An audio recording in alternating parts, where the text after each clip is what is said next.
It's my pleasure to welcome Paul Rennie, OBE, from the Foreign, Commonwealth and Development Office, all the way from the States, where I'm very jealously looking at their morning, and we're well into our afternoon.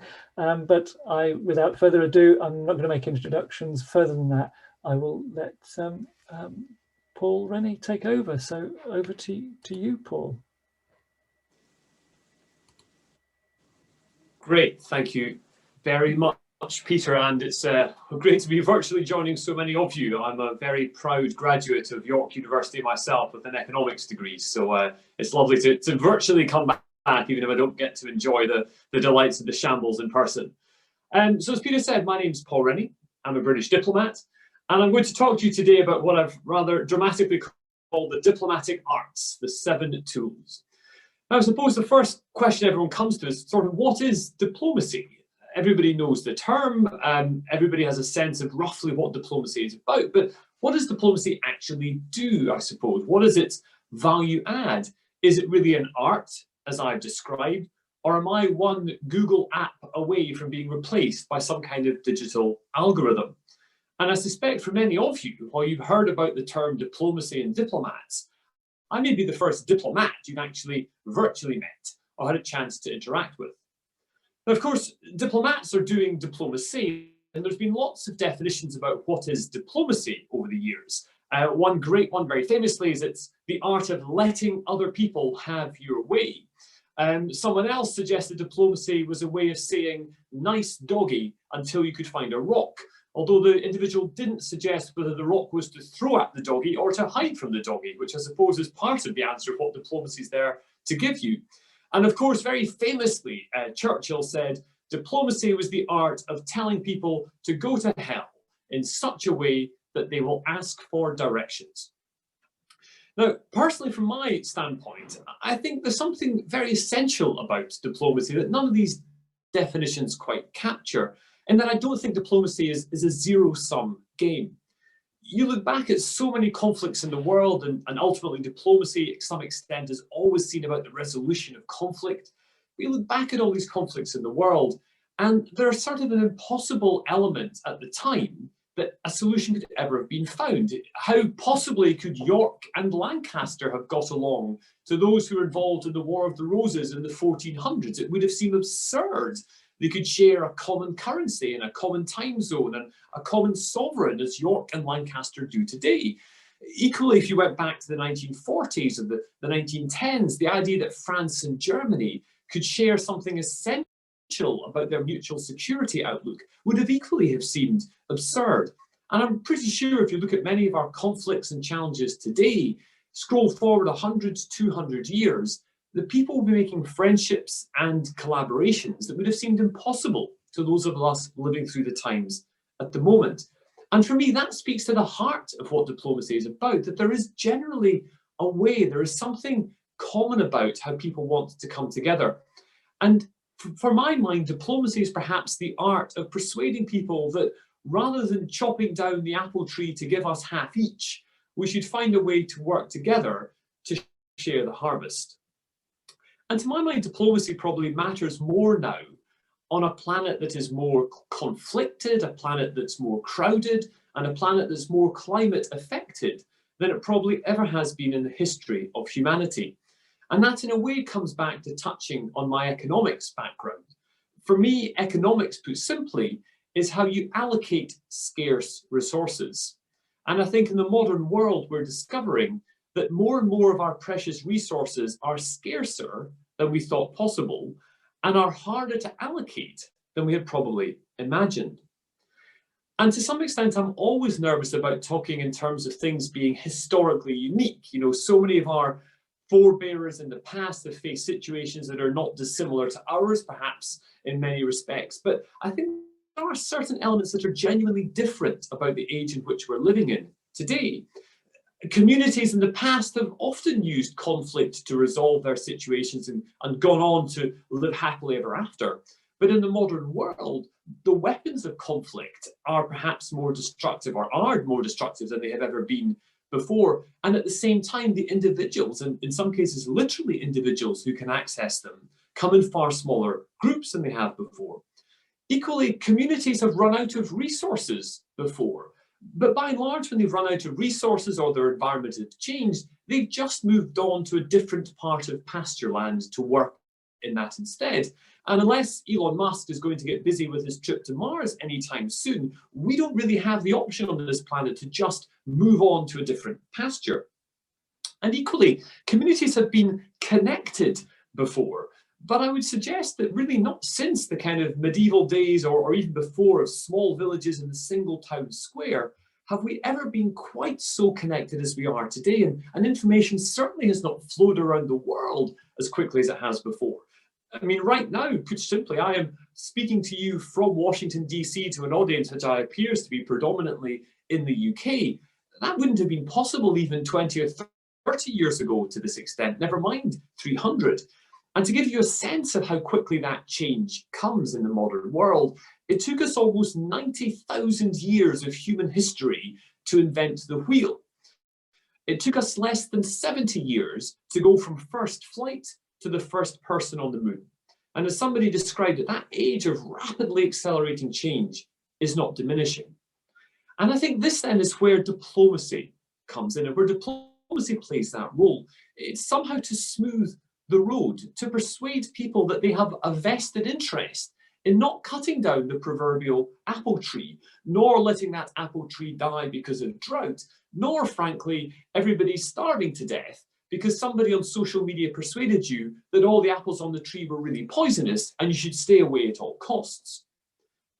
But if diplomacy really is an art rather than a science, it means its application is going to be different in different situations. And to some extent, the outcome will depend on the skill of the user. And so in talking about the 7 tools of diplomacy, I'm not talking about 7 rules or 7 scientific instruments. Rather, it's talking about some ideas that you'd have to use in diplomacy in varying amounts and in varying degrees to try and get the desired outcome. And I should say up front, I don't think any of these tools will be massively revelatory, but in some respects, as a colleague once said to me, like the English language, it is easy to learn, but difficult to master. And I think when talking about some of the art you have in diplomacy, what often seems simple on the surface masks the depth underneath of how great practitioners make it work. So what are the 7 tools that I'm putting forward? So tool number 1 is what I would call the map of careful planning, or rather understanding what it really is you want to get out of the situation and how you're going to get there. And it's amazing how often that can be missed. It's easy at some level to sit down in a situation and say, I want to achieve global peace, which is terrific. But global peace in a world that is climate affected or deeply unequal will hardly seem like a peace, or certainly not a sustainable peace. And if when you're looking at your outcome, thinking carefully about the steps you want to get there, the pathway you think that will lead it to it, and being able to break that down into the individual goals you want to achieve is absolutely fundamental. And it's amazing how many people will enter a situation, not just in diplomacy, but I think also in any number of business situations or other negotiations, without really understanding what it is they want to get out of it in a precise way. Because if you don't have a sense of your goal, you won't know if you're making any progress towards it. And critically, you won't know if the compromises that you're going to make are worth it. So knowing what you want, having that map, but also understanding the facts and the evidence before you start out on your journey is the first tool in how diplomacy can support you. The second tool I've called is the reverse telescope, or understanding what it is the other side wants out of your conversation. The worst kind of negotiations I've seen are where individuals simply sit around stating their own positions rather than trying to understand each other's interests. As one colleague put it to me, it's the ability to stand on someone else's balcony. And I think in spite of the sense we often have that there are fundamental enemies for different countries or fundamental strategic competitors for all time, my personal feeling, having worked around the world, is that most people, and individuals as people, most people spend their time worrying about pretty much the same things. How they're going to put food on the table, Are they going to do right by their family? Will they find love? How do they strive for health and happiness? And your ability to tap, I think, into that fundamental sense of what other people's interests are and what drives them, and being able to peel back the layers of what people might describe as their interests at the beginning, but really are not their interests deep down at the core of what they want to achieve, is what you need to have success in reaching a common goal. Much like a trade in economic goods, diplomacy is that trade in benefits, how the benefits you offer are returned of benefits in kind. And I would say that as part of being a diplomat, languages have always been key in that. And I should probably digress a little bit with an anecdote here, because the Foreign, Commonwealth and Development Office is very good at supporting its diplomats with languages skills to help us understand the countries in which we work. And there was a great moment when I was on my first posting in Brazil, very freshly arrived in the country, having done many months of Portuguese language training. And I sat in the ambassador's morning meeting, and I declared with some confidence as the new head of the economics department, that there was a meat shortage in Sao Paulo. And the ambassador looked at me and he said, it's interesting, Paul, what makes you think there's a meat shortage in Sao Paulo? And I held up the morning's Estado de Sao Paulo, the Sao Paulo newspaper, and I showed him that it said for every cow, there was a 500 people application list. And he looked at me and said, Paul, you do know the word vaca means vacancy and not vaga, the word for cow.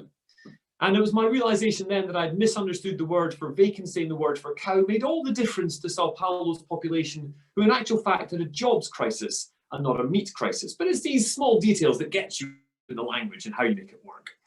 But to go back, so we've got tool number 1, our map, tool number 2, our telescope, tool number 3 is the bracelet of friendship. Humans connect. It's what we do. It's what we want to do. We want to reach out and connect with other people.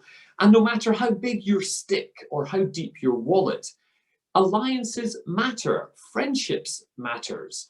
The alliances are there not just to help you support your narrative and support your goals, but it's also about the allies being able to tell you about your own personal approach to things. They should tell you the truth. They should be an honest critic. And there's a very good YouTube video, if you've not seen it, about the first follower and how important it is when you're building any kind of momentum and agenda. You can attract that first follower and through that build your alliances. And allies critically are not just about a sense of weight and gravity to the objective you want to achieve, but they can also offer unique perspectives on challenges and issues which you might not face. Take, for example, some of the small island states that will be the most climate affected in the coming decades. Their voice, no matter how small they are as a population, their voice is incredibly powerful as the canary in the coal mine to what we might all be suffering from climate change in the future.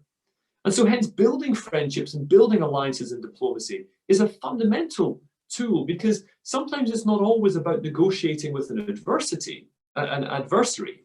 It's about putting credit in the bank with your friends and your allies so that when you're most in need, you can call upon them. The fourth tool I would call the canvas of broad painting. Because in diplomacy, the challenge, like in many companies or many backgrounds or academia, is about breadth versus depth. Of course, there has to be a depth. We live in countries rather than just dialing into countries as diplomats, so we can really get under the skin. So we really understand what are the day-to-day challenges of that country and what makes it tick. Why onions are fundamental to electoral success in India. Why you'll never go wrong talking about food or football in Malaysia. And why in Brazil it's important to know the difference between a cow and a job vacancy. That's how you get under the skin and have the depth. But you also need breadth on your canvas. You need to understand not only how your interests relate to the country you're working with, but how that country's interests relate to every other country in their region, how it relates to their neighbours, how you can move backwards and forwards through a country's history to understand how it all fits together. And I think when you look at the great themes that we talk about in the world today about climate change, technology change, conflict resolution, these themes cut across every country we interact with and every partner we want to engage with. So as a diplomat, the broad canvas is there to help you join the dots, to help you see the bigger picture. And critically, I think, to help show how every dot on that page, whether it's an individual, a company, or a country, is making itself part of a bigger whole. The fifth tool is what I call the book of great stories. Because stories stick, anecdotes stick. You may remember nothing at all about this talk I'm having, but you'll probably remember I mixed up cows and vacancies in Brazil once upon a time. Because facts work, but facts are best when they're part of a narrative. And one of the most important tools of diplomacy is telling that narrative. It's telling that story. It's being able to persuade people that you're working with, whether it's your opposite numbers in government or a population as a whole, that that narrative and that story matters to them, that it's something they can remember and be a part of. And if you think back through history, all great leaders in history have been storytellers. And that leadership is a key part of diplomacy, and that storytelling is a key part of that diplomacy, helping to build the alliances that you share a common story, helping to show the compromises you make because it builds towards a greater good. In the old days, we'd have all sat around the great feasting table to share our stories. Sadly, the feasting tables are not quite what they were, as this virtual call shows us, but to be able to talk to a multi-ethnic, multicultural world means being able to talk about the broad canvas that unites us all, which is why the reverse telescope also comes in so handy in your toolkit to understand what the other person sees and what they feel. What might be a hilarious anecdote to tell in Jamaica may not work so well in Saudi Arabia, or vice versa. But your ability to tell that story to bind us together matters enormously. The sixth of our 7 tools I have called the shoes of swift running, because agility matters in diplomacy. It is fundamental to success. Everything around us is changing. And if you recall how long it took us to get to the wheel and how long it's taken us to get to the spaceship, you'll know that speed of change is accelerating. Issues change, alliances change, facts change. Perhaps most importantly, facts change with surprising regularity. And you need to adapt and you need to move quickly. You also have to decide what it is that might have been something one day you could never possibly have compromised on, suddenly becomes something that you can compromise on. And you need to recognize new opportunities when they come about. And the COVID pandemic has been a fundamental reshaper of so many of these questions around alliances, around people's interests. And recently, the UK government's approach to the 10-point plan on climate change has shown us that things which 20 years ago would have been off the table in terms of the compromises we might have made between our economic opportunities and what perceived as the extreme cost of going towards a more green growth agenda has been swept away by the reality of what we face on climate change. And again, that ability to adapt and take a message from the UK out to the rest of the world matters enormously. Diplomats, to some extent, or to a greater extent, we're not campaigners. We don't sit on a single issue forever. I have certain core values which I believe in, but as a diplomat, I must fundamentally recognise I serve the government of the day, who in turn serve the British people.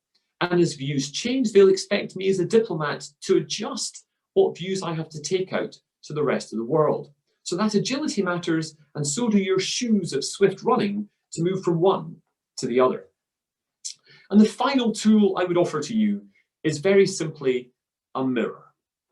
A mirror because, as Rabbie Burns, the great Scottish poet, described it, we need the gift to see ourselves as others see us. You need to reflect on yourself, but you also need to reflect on your country, because you have to keep learning about it. You have to keep learning about how others perceive you. You have to learn from your personal mistakes. You have to learn from the mistakes of history. You have to learn from the mistakes that others are making so that you can avoid them yourselves. And in holding up that mirror, the metaphorical mirror, is being able to talk to your friends and allies to ask for their advice on how you can improve, on how you are landing your messages and issues around the world. But it's also to hold the mirror up to your own country. And as a diplomat, I genuinely feel that as I've traveled the world, you inevitably do the compare and contrast between the country that you come from and the countries in which you are living.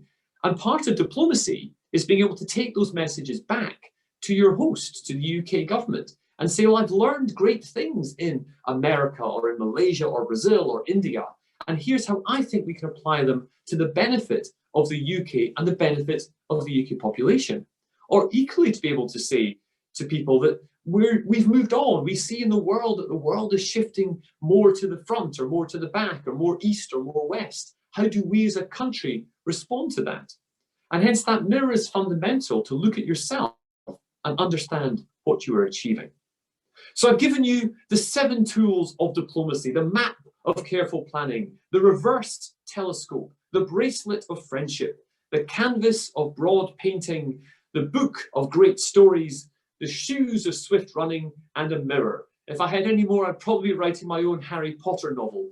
But the conclusion I would give in all of that is that diplomacy may be an art, but it's not the dark arts. It draws on skills and talents that we all have and that we can all apply to any walk of life, no matter what it takes us or what it is doing. And in the modern world, in this world that is climate affected, that is more conflicted, that is more crowded, I think this diplomatic toolkit matters more than ever before. But critically, and perhaps ironically for a tool, it gets sharper with use and becomes better with use. And hence the final thought I would leave you with is, if you want to make change, if you want to affect change in any walk of life or any industry, I would use these tools, and I would say to you all to get building. With that, Peter, I shall hand back to you with thanks to the audience to see what time there is for questions. Thank you very much, Paul. That was wonderful. I don't think I care about what the audience members think. I've got so many questions myself, but I will be disciplined, and I'll be going through that. I'm cheeky there. I'm going to ask what the audience have been putting forward. That was fascinating. So thank you very much. I'm sharing my screen just as an ending point, but I will stop that share, and we can go onto camera only again. And yeah, thank you very much for such a wonderful presentation. I'm looking down your 7 tools, and I've got so many questions, but there's some difficult questions in the Q&A box. So we're going to look in there, and I'm going to be a bit led by what people have been asking, and there's a whole variety of questions that you've sparked a lot of thoughts here. The first one, are you allowed to comment on this very first one of how will the diplomacy between the UK and US change when Joe Biden takes over as president? You know, I'm very happy to. So I would say a few things about that. And the first is obviously the UK-US relationship is one of the most totemic relationships we have in our diplomatic world. And it has been built up over hundreds and hundreds of years. And so I think the most important thing that we cannot escape is that the bonds of friendship that exist between the individuals between the UK and the US, between academic institutions that are out there, between businesses, some of the most significant investments, the TV and the soft power we both share between us, in a way that drives our relationship far more than the kind of politicians of the day. But nonetheless, the politicians of the day are critical in terms of how we set our shared agenda. And I think what you look at when you see President-elect Biden at the moment is he set out a few key goals, which he is setting as a priority. One of the most powerful is around climate change. He has said very clearly he wants to make climate change a centerpiece of his administration. The UK absolutely supports that. I think when you look at Prime Minister Boris Johnson's recent approaches to climate change, the UK's hosting of the COP26 UN summit on climate next year, we too recognise that climate is one of the most fundamental challenges we face. So it's fantastic that President-elect Biden has made that one of his central roles. Obviously, the response to COVID is also top of that list. Again, much in the UK that we want to work with on that. You know, some terrific news on vaccines, but, you know, working together not just on today's pandemic, but how we are going to affect the green recovery, the post-pandemic recovery, the social justice which will come out of that recovery, and will be fundamental within that too. And again, just touching on social justice, President-elect Biden has also talked about racial equality within the US as being one of his priorities. And again, within the UK, we've talked a lot about racial equality, but more generally about wider equality, wider respect within the UK. So again, it's a commonality of approach which we share. And along with economic recovery, again, the fourth priority that President Mike Biden has put out there. So I think that the UK's relationship with America, the deep furrows that are ploughed will continue. But certainly from what the administration is talking about now, there's a great many things that we can engage with, which will be massively positive for both of our countries, and I hope for everyone else in the world as well. Thank you very much. I'm going to stay on the subject of UK-US. Further down my list is a question from Louisa, and she is asking, given your current location in the US, how has diplomacy been tested in the age of Trump and its rejections of established norms and truths? So that's keeping on the theme of UK-US, perhaps, and it goes sort of a little step back maybe from the Biden question and says, well, you know, what's the starting point? So, yeah, so sorry, Karen. In a way, I'd like to take that and maybe step it back a bit, because it's easy to get consumed by the US context on this. But you've seen across the world of late that there has been perhaps a greater polarization of approach. I mean, that's not just within the US context. We certainly saw the elections recently here in the US, where perhaps from what my American colleagues describe, some of the most polarized there have been. But there's been a rise more broadly around the world about, questioning established facts. I mean, fake news, as one colleague described it, all news is fake news to somebody. And what I find very intriguing about the modern approach to social media, and of course, with President Trump has been the master of using social media as a way to project. But what I think is interesting for all of us with social media is to kind of cast our minds back. And for those of us, Peter, if I may, of a certain age that remember buying a newspaper. So back in the days when you would in the UK buy a newspaper like, let's say, The Guardian, which was somewhat left off centre, but it would kind of cover the centre ground and, to kind of a bit far out to the left of that centre ground. But in buying that newspaper, because you kind of had a choice of 6 or 7 newspapers depending upon your political bent, you tended to get a bit of a broad spread of what the world looked like in terms of the coverage.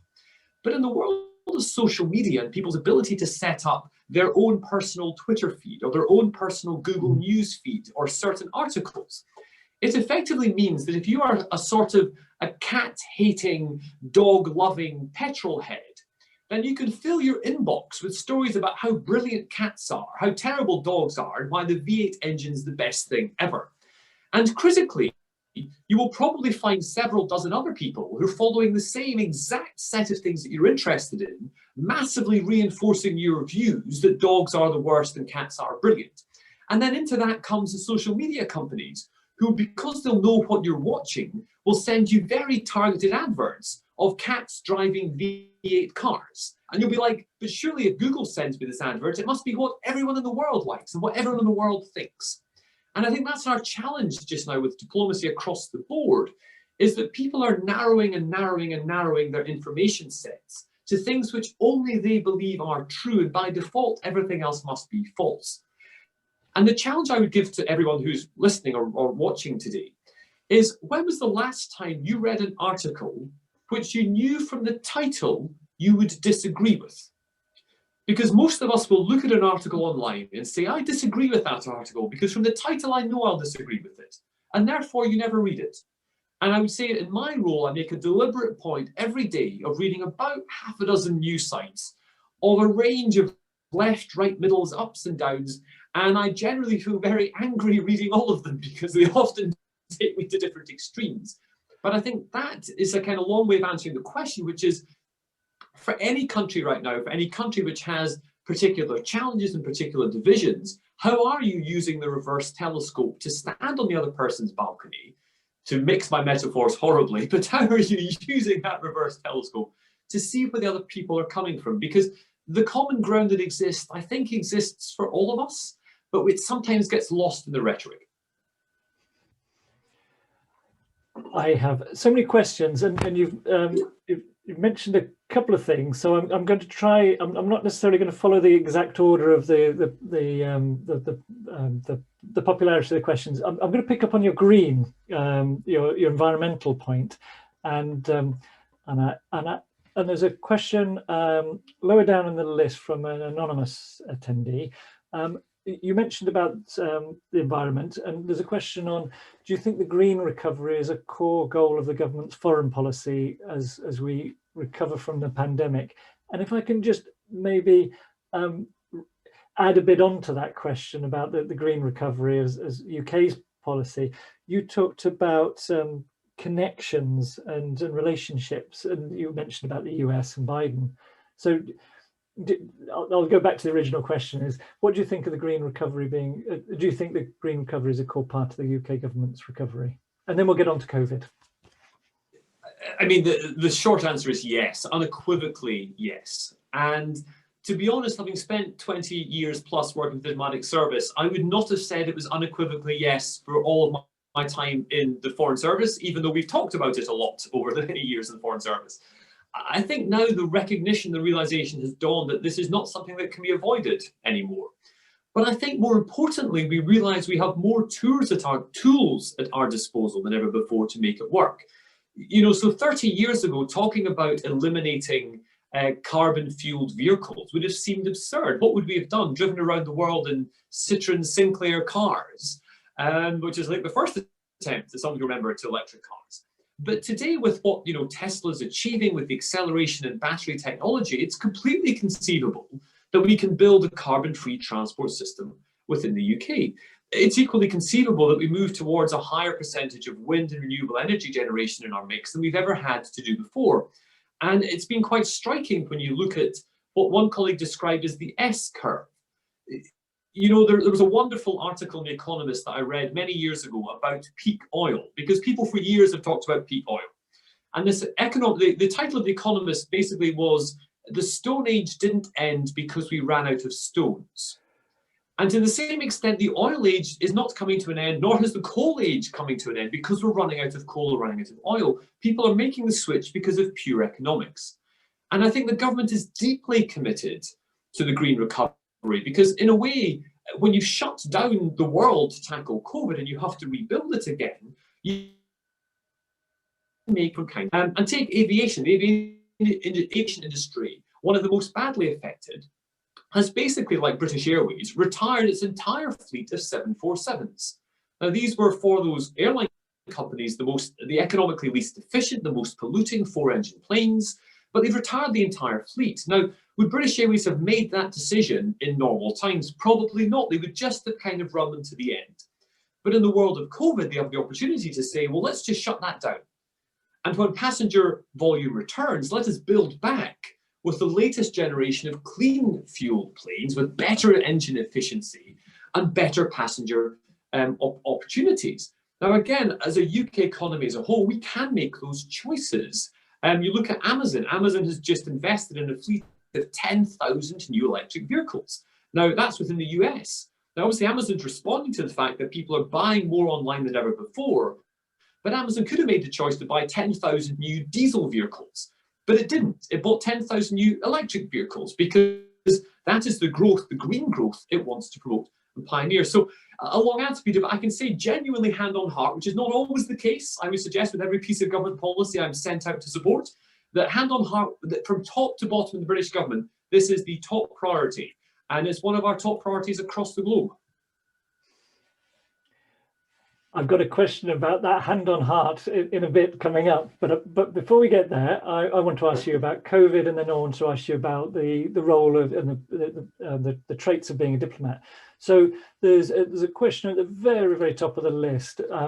So much diplomacy relies on human contact, and to what extent has digital necessities of what we're all experiencing, or many of us are experiencing with COVID-19 and the pandemic, how has that affected us? So has the physical virtual changed the way we're working?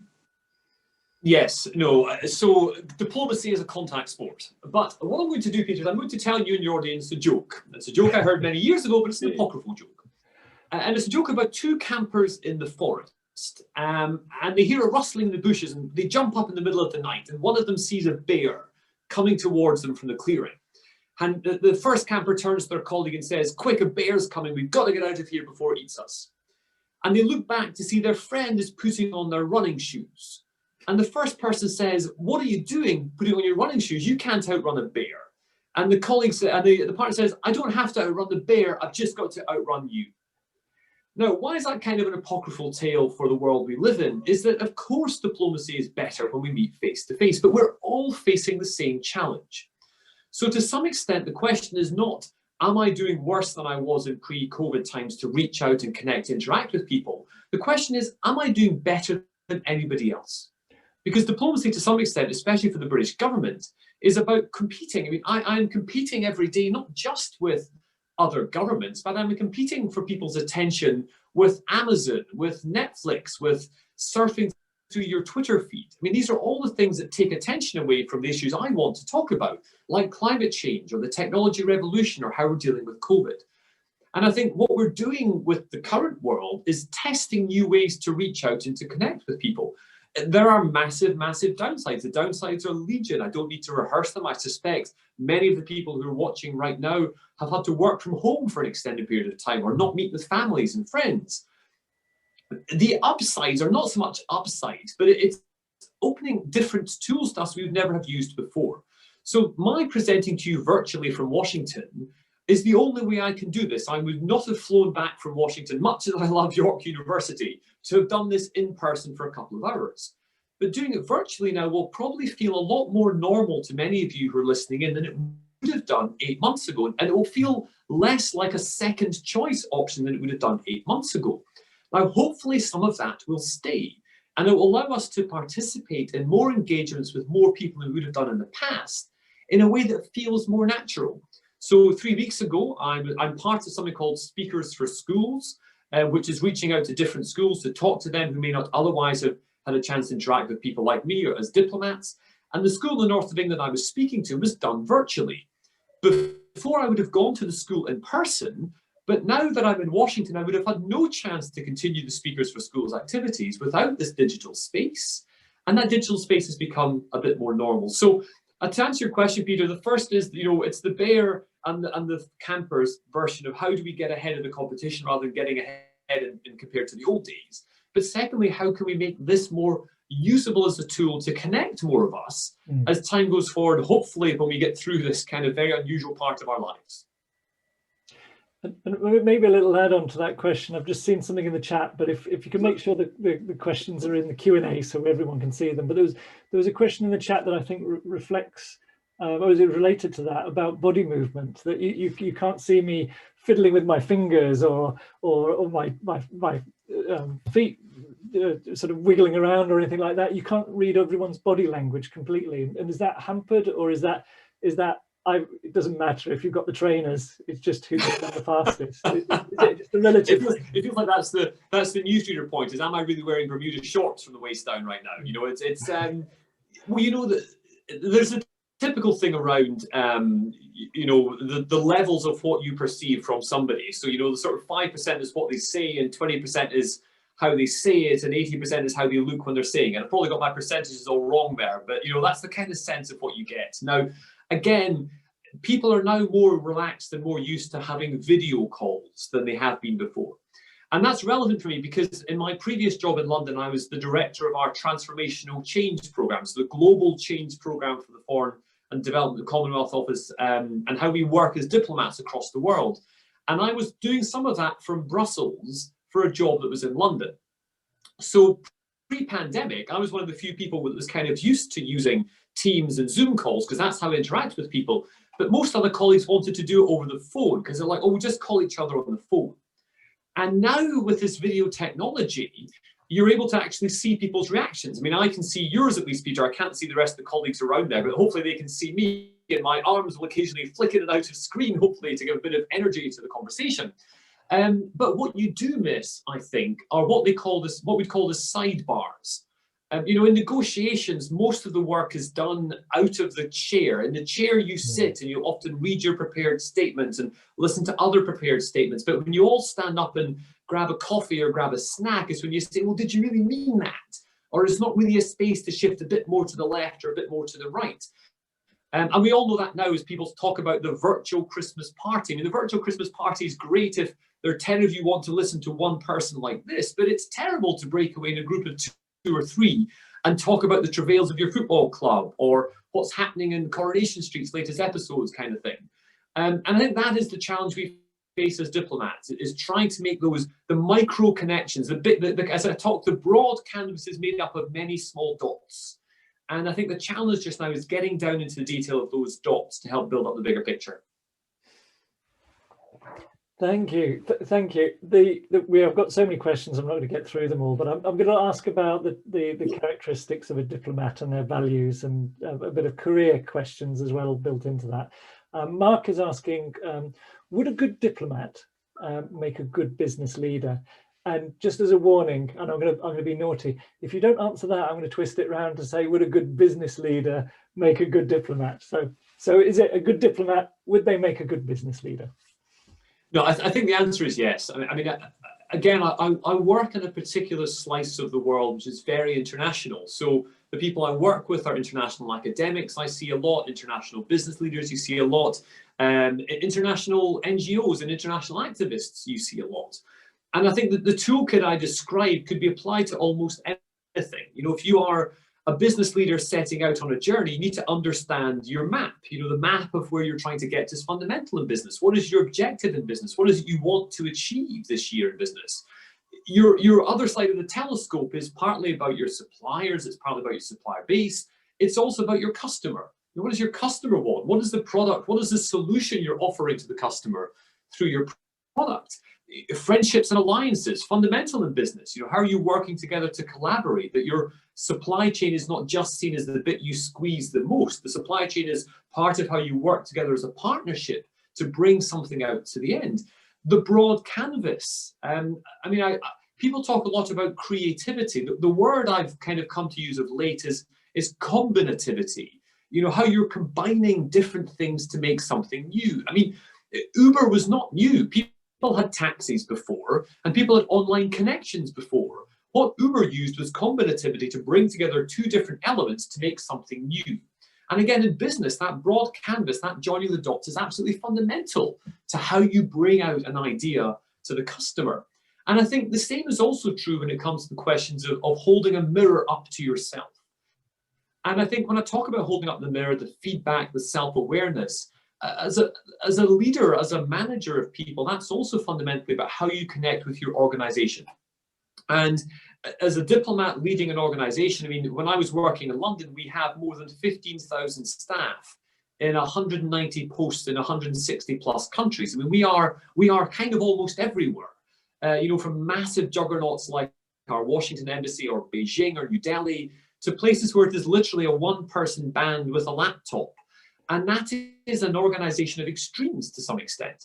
And again, within the business context, you know, stuff which would have seemed, I mean, if you think back 20 or 30 years when companies like Nike or the Gap were being pushed on their environmental credentials or their human rights credentials and really kind of forced to think hard about their supply chain, these days, every company will talk about their climate credentials and their staff-centric approaches.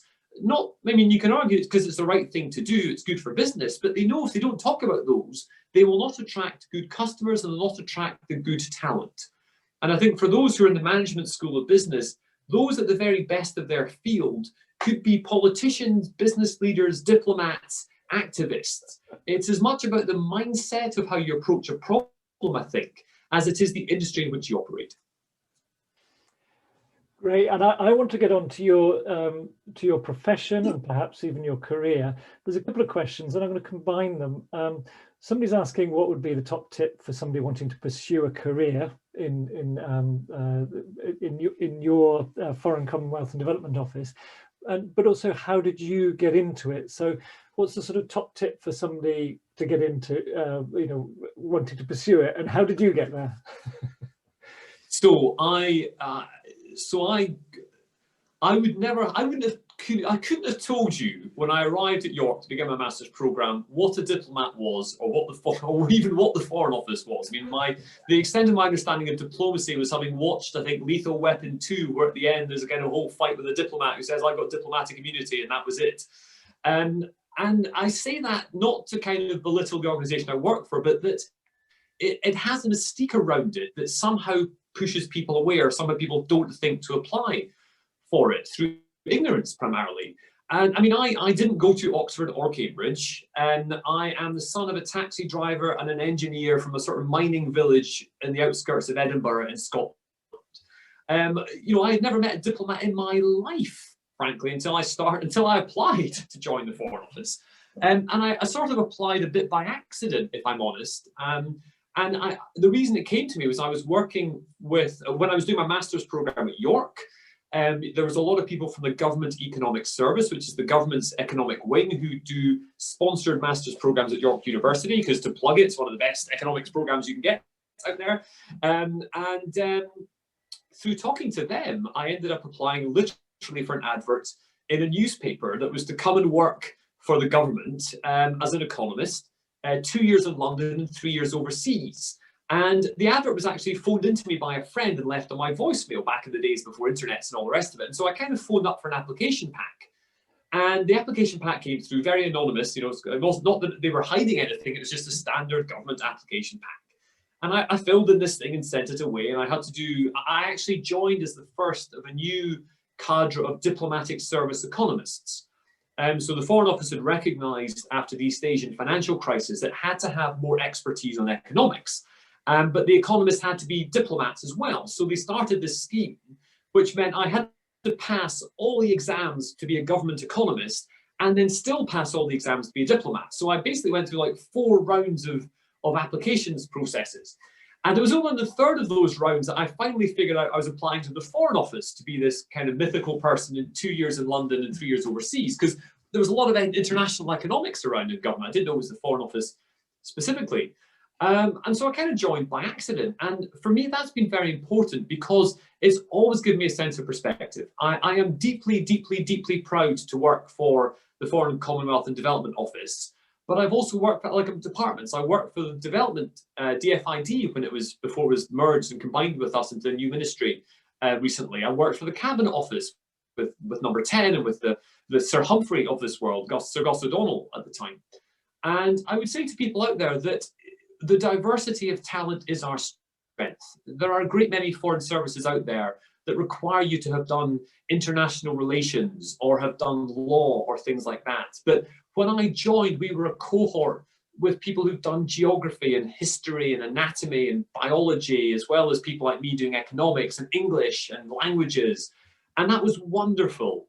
And happily, and I'm a big, big advocate of this, happily we've become more diverse as well. So the intake most recently for our fast stream was, I think, 54% female, almost 20% Black and minority ethnic, I think over 7 or 8% people who had a registered disability. I mean, we are open to everyone, but we create this image, and I apologize that as a white male that I'm not perhaps presenting the greatest visual diversity. But again, in terms of socioeconomic diversity or other people who might have other hidden disabilities you don't see, we are an organization that wants to embrace that talent. And I think the final thought I would say for anyone thinking of applying is that there's a place for you, really genuinely. I mean, you have to be a British citizen, a British passport holder. That is pretty much the only requirement, to be honest. But even then, there are some jobs available for those who are not. But there's a place for you. And to be absolutely blunt, if our diplomatic service is not reflective of the United Kingdom, it cannot be representative of the United Kingdom when we go out there. So yes, for those who want to apply, I'm sure it's fcdo.gov.uk, go online, find a form, apply, get involved. Thank you, thank you. I'm going to pick up on a point you made about serving and who you serve. There's a question of at the very top of the list. It says, as a diplomat, you serve your government, but does the government really serve the people in practice? So I'm looking at that as a question of loyalty and what your ultimate remit is. But I'll leave you to interpret the question. And what would be your answer to that? No, it's a good question, and I mean, absolutely fundamentally for me is the political impartiality of the British civil service. I mean, that is absolutely fundamental for me. And that is not to say the kind of, if you don't stand for something, you'll fall for anything type argument. I mean, I have core beliefs and core values that drive me. It's why I chose a career in public service. Is I want to make the world a better place. I want it to be more equal, more diverse, all these sorts of things, not least for my own family, as well as for the people that I represent on behalf of the UK. And the government, by default, I mean, it is representative of the UK. It must be. We live in a functioning democracy. And what has been interesting for me is that as I have travelled around the world, we rightly hold the UK to high standards. We demand a lot of our elected representatives. We demand a lot of our companies and our businesses. We are constantly self-critical, publicly critical of our government, of our approaches, of our institutions, because we want them to be better on any number of things. But the number of countries in the world that I think are as advanced as the UK on these kinds of issues, I could probably count on fingers and toes. We are not the norm. There are countries out there where homosexuality is illegal, where people are routinely discriminated against, where there are fundamental elements that don't allow freedom of speech or freedom of assembly. And I think that, to my mind, as much as we question rightly in this day and age about are we representing ourselves appropriately, I feel confident that when I set out there to represent the British government, I'm representing a fantastically diverse and inclusive approach to things. The government in the UK is held to account in any number of ways. It's held to account by Parliament. It's held to account by the media. It's held to account by social media, which in a way gives the public a very direct voice. It's been striking things like freedom of information requests, which Tony Blair brought in many years ago. And it was interesting when he brought it in, he said, it was if I'd been hit with a stick for many years in government. And I said, wait a minute, let me give you an iron bar. And I think that is the ability to, as a government, open yourself up to that kind of transparency. So for me, I have to recognise that when a government changes in the UK, it changes because the will of the people has wanted that change. I think, ironically, when we have had in recent years split, the coalition of the UK or very close votes, it reflects the fact, I think, that the people of Britain themselves are split about the direction they want to travel on and the issues that affect them the most. And what I absolutely cannot do is stand on my international platform, working for the British Embassy here, and start to run my own agenda. I cannot say, well, you know what, government of the UK or minister, that's great you wanted to do that, but I actually believe in something completely different. If I want to do that, I need to pick a different career, become a full-time campaigner or work for an NGO, whatever it might be. But I don't think that my political impartiality means that I am gullible or taken in with whatever goes. I think I represent the government, the British people, and I represent an agenda that is broad and diverse. And some of the very fundamental things that we are working on now are cross-party and will be here forever. And the diversity agenda does not stop with a political party in the UK, I would posit, or at least none of the mainstream political parties. I think the climate agenda does not stop either with the political parties. But for me, if we end up losing that impartiality as civil servants, we lose something fundamental about what it means to be a British diplomat overseas. I am scanning down all of these questions and I'm looking at the clock. If I can ask a favour and carry on for another 5 minutes and ask 2 more. Yeah, no, I have time if that's all right. It's good to be flexible. It's the agility, the shoes of swift running. We must be agile to new situations, Peter. I'm going to look down at your rules. So for the audience, we'll carry on for another 5 minutes, and so we'll overrun slightly and go past the hour. But you mentioned, Paul, that you'd moved and worked in many different parts of and for different parts of the government and in your career. And there's some questions coming up about aid, about the reduction in foreign aid, about whether it's damaging, and what was happening about reassuring other nations about our commitment in light of that aid cut. I just wondered whether you had a reaction on that. No, and it's a good question, and it's one that's very close to my heart. I mean, I spent 2 years working for DFID in India, working with some of the poorest of the poor. There's constant questions about the value of British aid. There's constant questions about should we have it at all. But having seen aid in action in different parts of the world, you realize how powerful it is to affect change in the lives of people. And I think critically when it comes to the question of aid is that, you know, there's a sense, and I would say there's a sense, frankly, in the village I grew up in, that charity begins at home. But, you know, when you look at the problems we face as a country, they are global problems. You know, the pandemic which we are now facing in the UK did not originate in the UK, but has wrought massive harm upon us.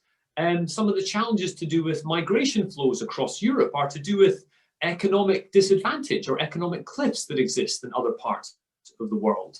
And, you know, how we manage our climate goals and the air we breathe has as much to do with a coal-fired power station on the other side of the world as it has to do with coal-fired power stations in our own country.